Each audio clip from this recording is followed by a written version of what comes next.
Hello, everybody. Welcome to the 100 subscribers special. No, just kidding. This is the 9th chapter of our Unit 1, and we're going to take a look at our second part of chapter 9. And we're going to look at kind of developments that are occurring by the end of the Middle Ages, the High Middle Ages. So we are going to start to see gradually there will be more political centralization. We start to see that there will be an increase of trade. And today's episode of World History is kind of special in a way because my charger battery is really low. And I'm going to try and finish this video before I get the notification I'm out of battery. But this is your bell work on the screen. Obviously, you're always going to write in full sentences, and you're going to be able to describe feudalism in the west of Europe. All right, so let's get started. This is the second part of our chapter 9, all about the Middle Ages in Europe. And while we talked about kind of decentralization in Western Europe, we're going to pay attention now to centralization in Eastern Europe. So for a period of time, the Kievan Rus is going to be a time period of political centralization in Eastern Europe. But let's look at who the Kievan Rus are and what the Kievan Rus is. Well, first, as usual, geography. Let's take a look at the geography of Eastern Europe. Well, we largely are going to see that the geography of Eastern Europe is defined by its rather frigid environment. And that's going to have a lot of development in terms of the economic production of Eastern Europe. Eastern Europe has a lot of tundras and taigas and bears. Oh my, haha, get it. You're so funny, Mr. Interesky. Anyway, so we do see that there are going to be there's a different natural environment in Eastern Europe, one that's more conducive to trade in things like furs and timber. But we also see that the river systems of Eastern Europe, specifically of what is today Ukraine, we do have a system of rivers that do connect to major seas, major trading areas. For example, we have rivers that connect to the Baltic up here. We have rivers that connect down here to the Black Sea and by extension, the Mediterranean Sea. So we do see that this environment of Eastern Europe is conducive for trade. And that's going to be a big part of the Kievan Rus. They are founded on the basis of trade. But the Kievan Rus is also comprised of different groups of people, notably the Slavic group of people. And the Slavs are going to kind of be an ethnic group that can trace their origins back to not only the Scandinavians, but also to Central Asians as well. So Slavic, that describes a group of people who will comprise much of Eastern Europe. And they are going to be really... Sorry, I need to get something. So we do see that much of Eastern Europe is going to be influenced by these Slavic people. They are initially going to arrive in Eastern Europe around the time of the Romans in the 300 CEs about. And they are going to set up largely agricultural-based communities along the banks of these rivers in Eastern Europe, of things like the Volga and the Don and the Dnieper. So we do see that there will be the emergence of a Slavic identity, ethnic identity. Slavs initially are polytheistic, borrowing heavily from the Scandinavians, but they are going to eventually settle down, and some of them are going to settle in a region that will become what is today modern-day Ukraine. But eventually we are going to see that a group of Scandinavian merchants led by this guy named Rurik, they're going to settle in the very rich Dnieper River area. And the Dnieper River is great in terms of trade with other places. It's great because it's a middle point between Sweden, between Scandinavia, and the Black Sea and the Byzantine Empire. So we do see the creation of this majorly important trading city known as Kiev. It's a center of trade between the north and the Byzantine Empire. So if we're thinking about that major continuity in world history, it's the idea that trading cities are going to be kind of areas of political control. But unlike in Western Europe, the Kievan Rus is going to be a bit more centralized. It is going to have a rather strong monarchy, whereas Western Europe is going to have a weaker monarchy system. In Eastern Europe, we don't really see the dominance of landed aristocrats, of boyars, whereas right now, during the Middle Ages, aristocrats dominate Western Europe.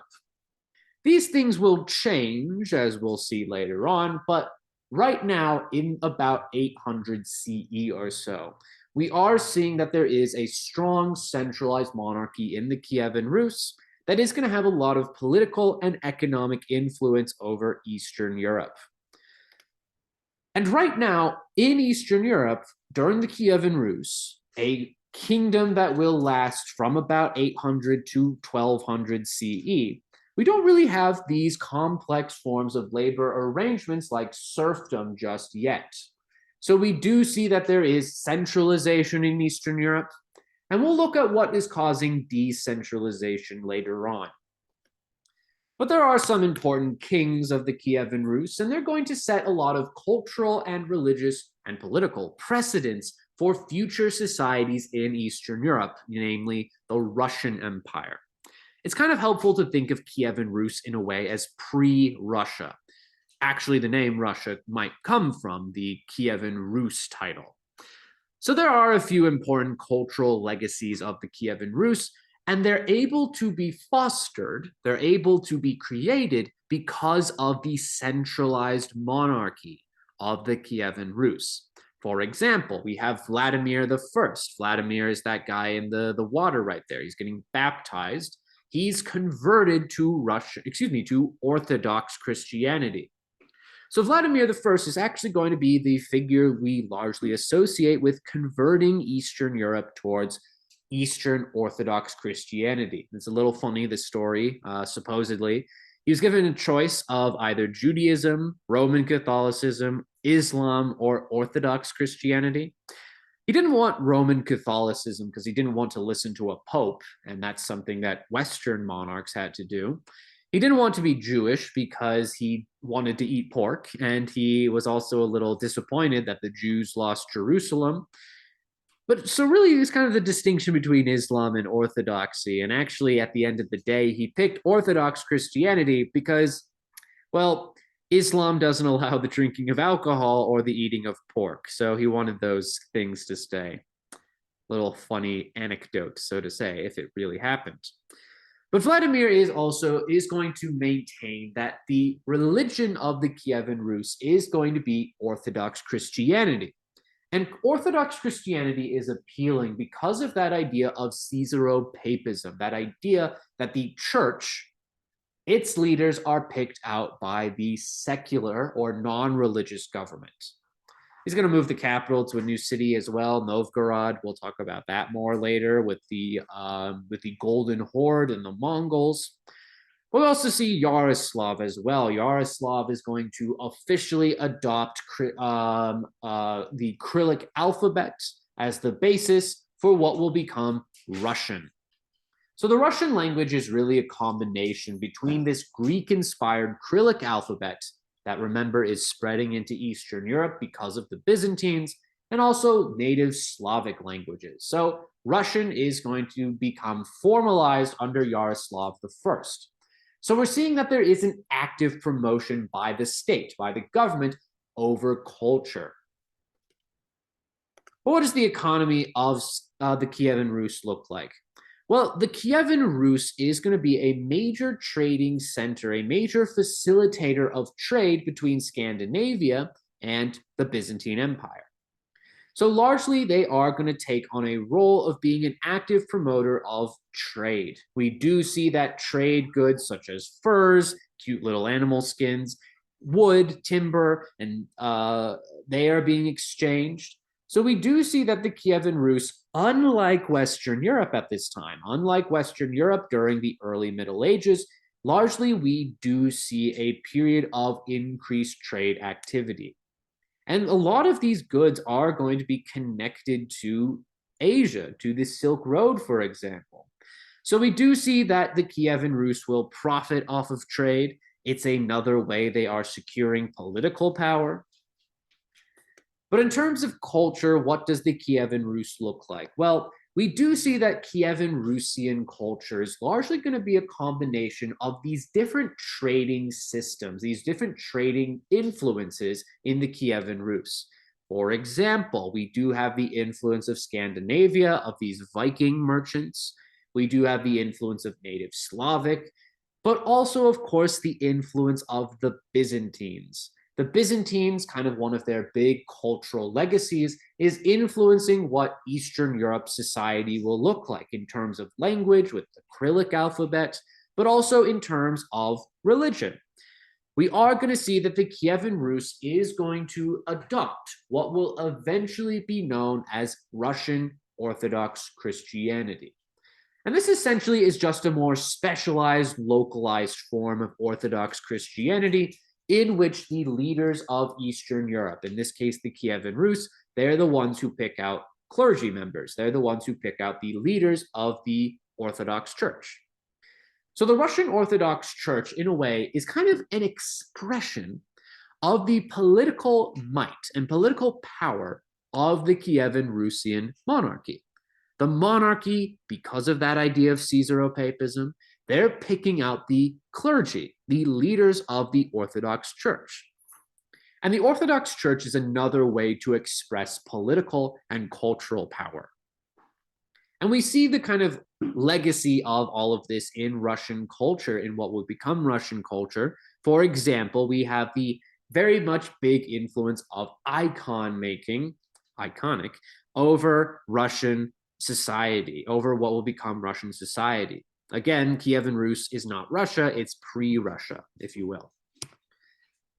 But we are also going to see, much like Western Europe, that the dominant and intense focus of religion in Eastern European society in the Kievan Rus is largely going to lead to a stalling of scientific development.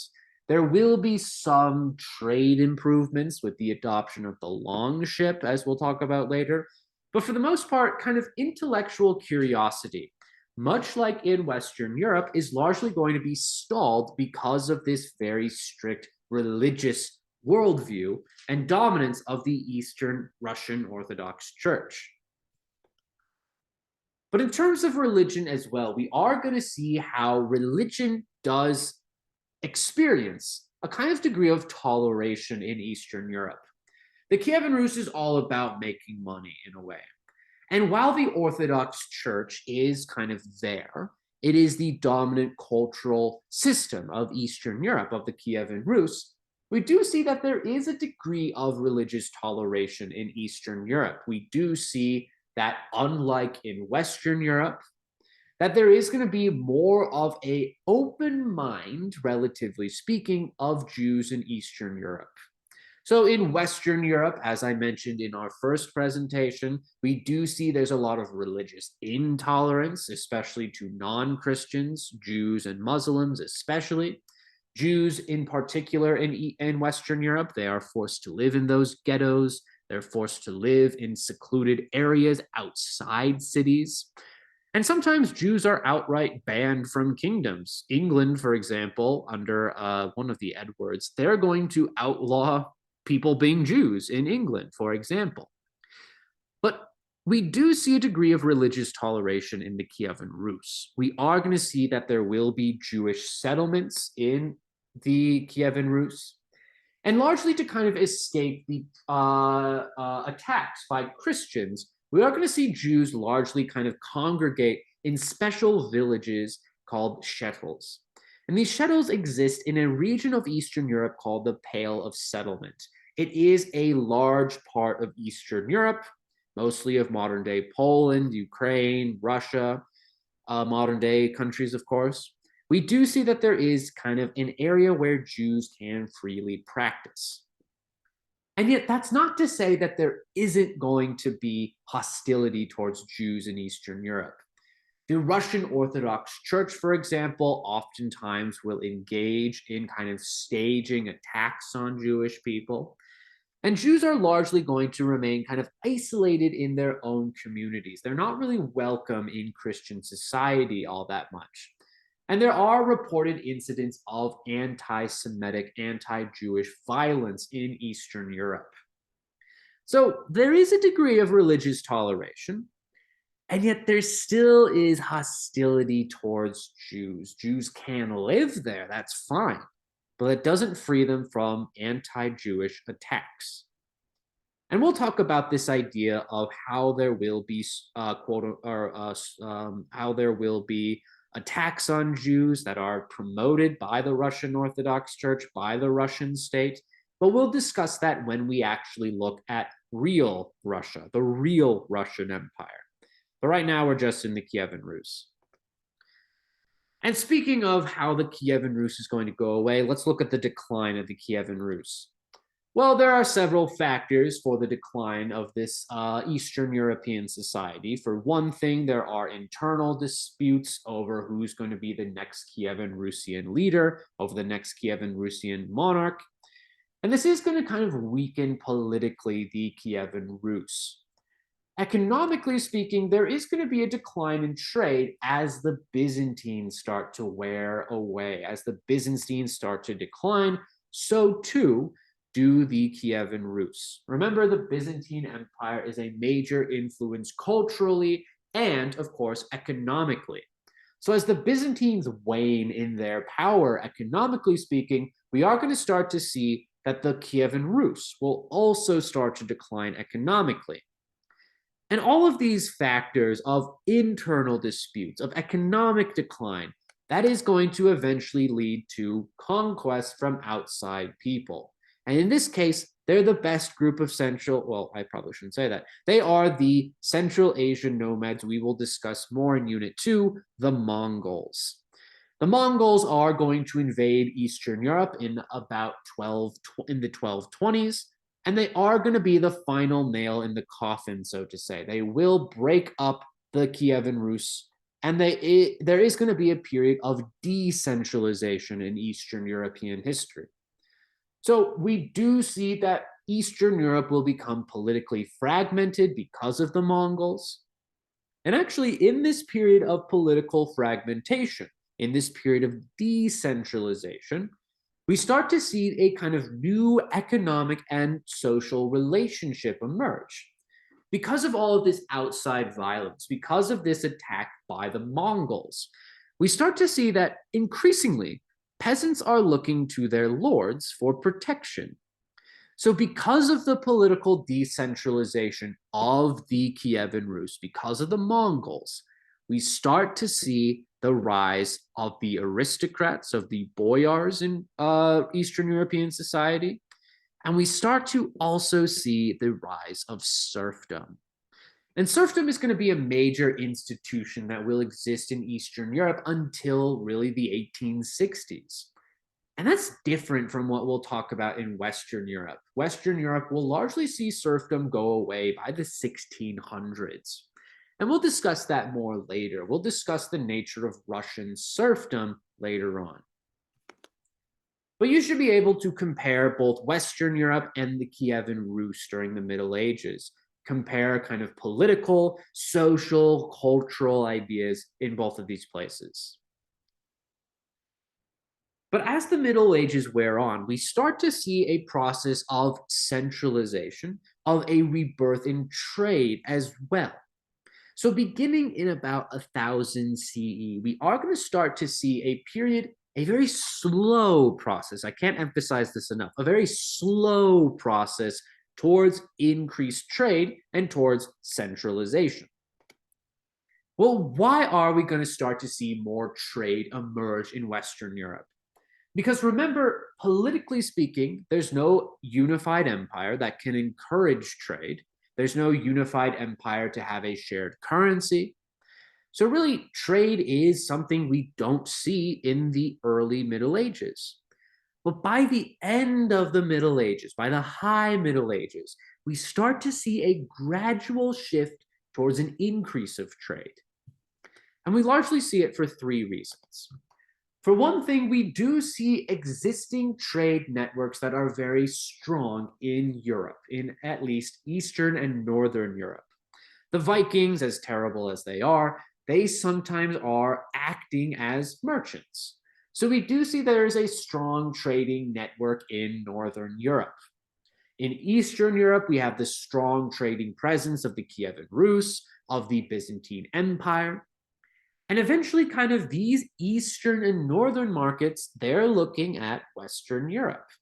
And slowly but surely, the rise of these trading powers, of the Byzantines, of the Kievan Rus, of the Scandinavian Vikings, we are going to start to see an increase, a kind of spillover of trade into the West. So the strength of these already existing economies, that's going to lead to a buildup of trade in the West. Slowly, but it will happen. But we also start to see that there is going to be increased trade because of new technological developments. Largely thanks to the Vikings, we are going to start to see the adoption of a new sailing technique called using a longboat. And a longboat is important in world history, at least in European history, in that it is a very navigable, a very easily navigable device. A longboat can go into the ocean, it can go into the sea, it can go into the Mediterranean Sea, but it can also go into inland rivers. We start to see that through the use of the longboat, trade is growing closer to the interior of Western Europe. So we are going to start to see, because there is a new technological development allowing for trade, we are going to start to see trade emerge and return to Western Europe. And I'm on the low battery notification, but I'm going to keep going until my computer runs out of juice. We got to go quickly. So because of this increased trade, we are going to see technological diffusion going into everybody's favorite location of Western Europe. So we are going to start to see that because of trade, we are going to have a diffusion of agricultural technology. We are going to start to see that agricultural techniques from the Eastern world are going to make their way into Western Europe. We are going to see improved plows. We are going to see them being used with iron. We see the adoption of the horse collar to allow these agricultural yields to increase. So we do start to see, because of these developments, that there will be increased trade. And the reason agricultural production is leading to increased trade, well, in general, AP World History rule is better agriculture means more food means more people means urbanization, and urbanization means trade. So what is going to result from all of this increased trade? Well, a few things. For one thing, because of these new agricultural techniques, we are going to start to see an increased population by the end of the Middle Ages. There is going to be improved population. That's going to severely go down because of the Black Death, but we'll get there. So there is going to be a little bit of a period of increased agricultural production. We do see a return, a revitalization of Western European agriculture, leading to surplus of food. And as usual, more food, more people, better pizza. I don't know where I'm going with that. Anyway, so we are going to start to see that because of this urbanization, but also resulting from this urbanization, is increased trade. So trade is going to be another way that we see urbanization. We do need kind of areas where trade can occur, and we are going to start to see the rise of several important city-states in Western Europe. For example, in northern Italy, we start to see the rise of cities like Florence, Venice, Genoa. And these places exist today, of course. But back then in the late Middle Ages, these are politically independent city-states. But Florence, Venice, and Genoa, they are important in European history at the least, because they are kind of the entryway of goods from the Mediterranean Sea, from East Asia, coming into Western Europe. So Venice in particular is going to be a dominant political and economic power in Western Europe and in the Mediterranean Sea. But in the north of Europe, we are going to start to see the rise of independent city-states that are going to be heavily promoting overseas trade. For example, in Belgium, we have a group of cities like Bruges and Ghent. And I've been to Ghent, actually. It's a very fun city. I have to charge my computer. I'm very sorry. I failed the 100 subscriber challenge, I guess. So we do see that there are revitalized cities in Northern Europe. We start to see the rise of city-states like Bruges, like Ghent, but we also see increased political power to already existing cities like London, like Paris. So we do see the rise of merchant activity in Northern Europe. We see these new cities-states, these strengthened cities of London and Paris, for example. But we're also going to see that there is going to be the creation of an economic community known as the Hanseatic League. The Hanseatic League is going to be a collection of oftentimes German-speaking city-states that are going to be very much involved in trade. They do essentially create a trading community, and it represents the increased trade during the High Middle Ages. We do see that this Hanseatic League will be a very powerful economic force in Northern Europe. But we also start to see that in order to facilitate trade, we are going to start to see the rise of coinage. We will see a return in currencies that are being adopted by these city-states. We see, for example, the Venetian florin. The florin is going to be a very widely used currency in Western Europe. And because we are starting to see currency return in Western Europe, we're starting to see some changes to something like feudalism. We are starting to see that militaries gradually, very slowly, I want to emphasize that, very slowly, so not universally, but very slowly, we start to see that the idea of granting land for military service is largely going away. We are seeing that military people are being paid in coins and currency. And this is going to lead to a process of political centralization. We are starting to see an increase in political centralization, not just with these city-states, but with wider empires as well. We are starting to see increased centralization very slowly in places like France and England. But there's another reason why we see increased trade in Western Europe, and that is a little event called the Crusades. And basically, in a nutshell, the Crusades are a series of religious wars that take place between 1096 and 1204. These are going to be a series of religious wars fought by Western Christian kings against the Muslim world, especially to take the city of Jerusalem. And I showed this video in class, but I'm going to skip it because that's a copyright infringement. So we are going to start to see, we see the Crusades happen really for three reasons. One of them is a religious reason, a religious and cultural reason.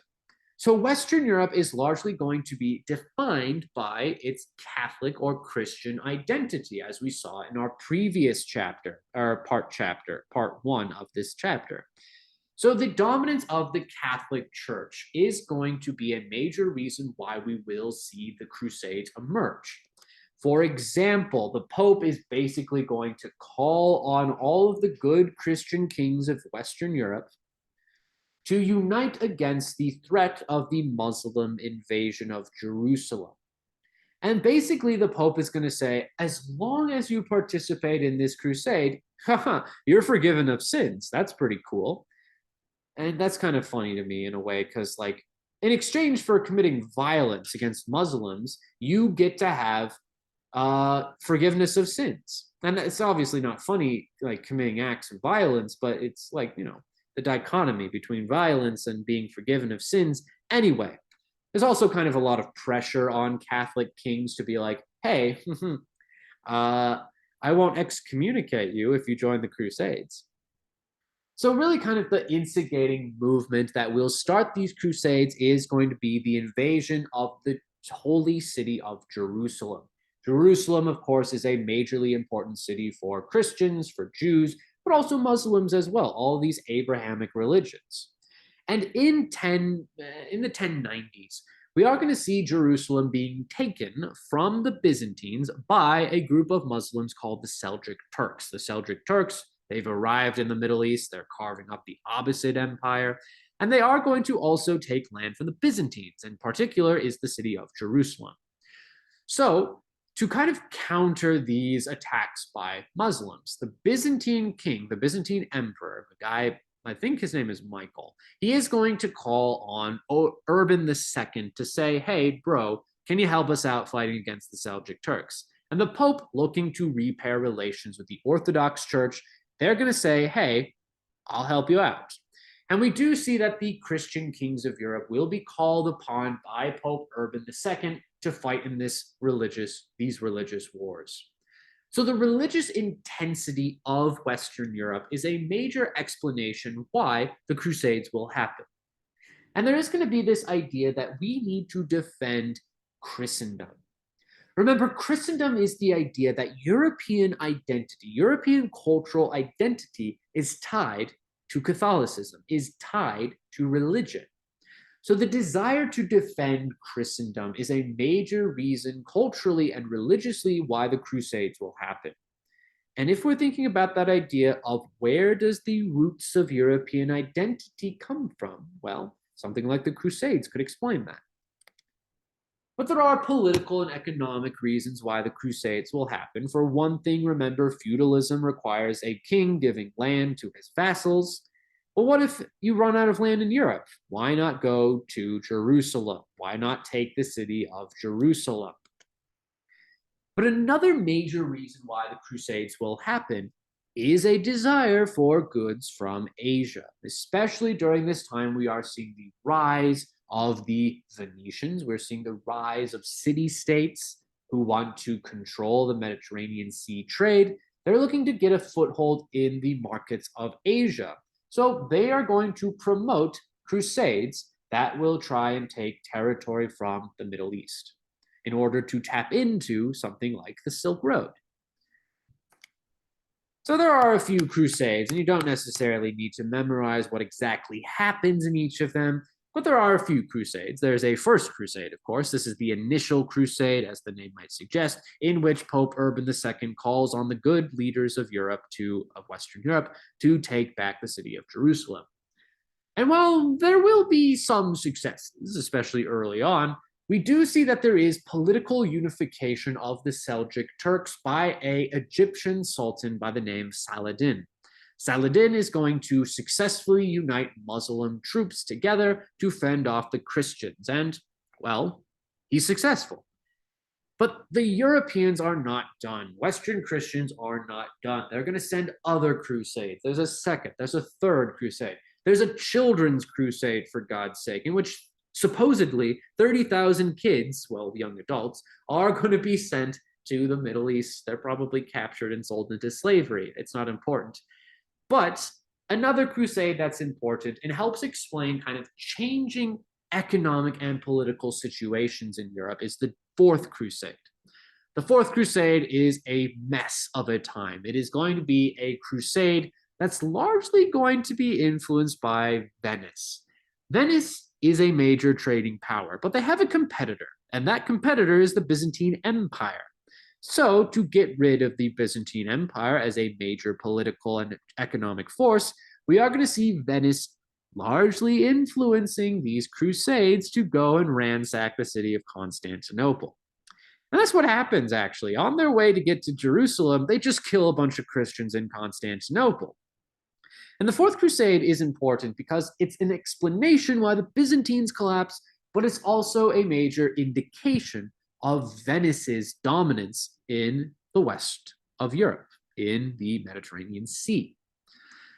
But we see other kind of similar religious conflicts occur. We have the Northern Crusades. That's very successful. We are going to see the conquest of quote-unquote pagan or non-Christian land by Christian kings. We are going to see the successful spread of Christianity into northeastern Europe, into the Baltics. But we also see a similar religious war called the Reconquista. And the Reconquista, to be clear, is not a crusade in the official sense. A crusade officially has to be called by the Pope. But it is going to be a series of religious wars between Christian kings looking to secure their political power on the Iberian Peninsula against the Muslims in what is today Spain and Portugal. So the Reconquista is a series of Christian conquests of the Iberian Peninsula over a period of about 700 years. And eventually we do see that these kind of religious wars, these Reconquistas, are very successful. And that's going to lead to a centralized Spanish monarchy. And we'll talk about that more later on. But why are the Crusades important? Well, even though the Crusades are largely a failure, at least in the Middle East, the Christians never hold significant territory in the Middle East. There are different Crusader states, Crusader kings, too, you could say. Little paradox game jokes there. I hate paradox games, quite frankly. No, it's just, it makes this like very simplistic militaristic view on history, and it produces kind of the worst people, in my opinion. If you play paradox games, do whatever you want. But anyway, I got sidetracked. All right, so while the Crusades are largely a failure, there will be some impact on European history. And by some impact, I mean a lot of impacts. Well, the Crusades are going to be an example of how Christian Europe is going to reach outside of Europe and begin contact with the outside Muslim world. And largely because of these short-lived kingdoms, we do see that trading connections are being formed between Europeans and goods from Asia. So the major result of the Crusades actually is going to be an increase of trade. Europeans, when they occupy parts of the Middle East, they're going to come into contact with goods from East Asia, like sugarcane, like spices, like tobacco, or not tobacco, that doesn't exist, like carpets. We do see that there is going to be an increasing desire to get more of this wonderful stuff from Asia. So there is going to be an intense interest in acquiring goods from Asia. And that's going to be something that will be very influential in world history. Europeans want stuff from Asia. They really want stuff from Asia. I cannot emphasize that much. I can't emphasize that enough. We are going to see that because of this desire for Asian goods, that there will be increased merchant contacts with the Middle East. And one such example of a state that is encouraging these contacts is Venice. Venice especially is going to trade with the Middle East, with especially Islamic empires. But also when the Europeans are in the Middle East, when they take over these previously Muslim-held areas, they are going to encounter Muslim translations of Greek and Roman texts, of all the stuff they couldn't get in Europe. So we do see that a major result of the Crusade is the spread of Greco-Roman ideas back to Europe. And the Crusades arguably could be described as something that will eventually lead to the Renaissance. And the Renaissance, of course, is a time period in Western European history in which there will be a renewed interest in the classics, in Greek and Roman ideas. And we'll talk about that more in our second unit. But finally, the last point about why the Crusades are important. Well, it's a very brief one, very minor one. Well, there is going to be a kind of sense of Islamic unity, at least temporarily. For example, we see the rise of Islamic figures like Saladin, and that's the guy's name in Arabic right there in calligraphy. So there is going to be kind of instances of political state building in the Middle East, namely with the Seljuk Turks and the guy by the name of Saladin. I can't pronounce it right. Largely, the Muslims are unimpressed, by the way, with what the Europeans have to offer. They're like, bro, this is uncivilized. But you should be able to describe why the Crusades are significant in world history. You should be able to kind of see why the Crusades are so important to Western Europe. It's namely because of this reintroduction of Greek and Roman ideas, and because of this interest in acquiring goods from Asia. Thank you very much. Thanks for being a great group of subscribers. Have a great day, my friends. And